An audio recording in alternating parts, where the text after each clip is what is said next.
இக்கிகை chapter 2 anti ageing secrets. ஹெல்த்னு வந்துட்டா body mind ரெண்டுமே இம்பார்ட்டண்ட். ஃபர்ஸ்ட் உங்கள் கம்ஃபர்ட் ஜோன்லேருந்து நீங்கள் வெளியே வரணும்னு ஆத்தர் சொல்கிறாரு. அது எவ்வளோ கஷ்டமாக இருந்தாலும் நீங்கள் அதை பண்ணி தான் ஆகணும். புது புது விஷயங்களை லேர்ன் பண்ணுறது, கேம்ஸ் விளையாடுறது, அடுத்தவங்களோட இன்ட்ராக்ட் பண்ணுறதுன்னு இது எல்லா விஷயங்களுமே ஆன்டி ஏஜிங் டெக்னிக்குள்ளே வருது. இன்னைக்கு இருக்க காலகட்டத்தில் நிறைய ஹெல்த் இஷ்யூஸ் வர்றதுக்கு காரணமே ஸ்ட்ரெஸ்னால தான் depression, anxiety, high blood pressure இது எல்லாமே வருது. இதை அவாய்ட் பண்ணுறதுக்கு கண்டிப்பாக மெடிடேஷனும் பண்ணணும்னு சொல்கிறாங்க.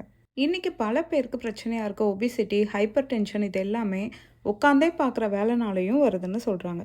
ஒரு நாளைக்கு 20 நிமிஷம் நடக்கிறது, எலிவேட்டருக்கு பதிலாக ஸ்டெப்ஸ் யூஸ் பண்ணுறது, டிவிக்கு பதிலாக சோஷியல் ஆக்டிவிட்டீஸ், ஜங்க் ஃபுட்டுக்கு பதிலாக ஃப்ரூட்ஸ்ன்னு உங்கள் வாழ்க்கையை மாற்றுறதுக்கு ட்ரை பண்ணுங்கள். ரொம்ப முக்கியமாக 8 மணி நேரம் தூக்கம் கண்டிப்பாக இருக்கணும். இது எல்லாத்தையும் தாண்டி பல வருஷம் ஹெல்த்தியாக வாழ்ந்த மக்களுக்கு பாசிட்டிவ் ஆட்டிடியூட் இருந்ததுன்னு சொல்லி இந்த சாப்டரை ஆத்தர் முடிக்கிறார்.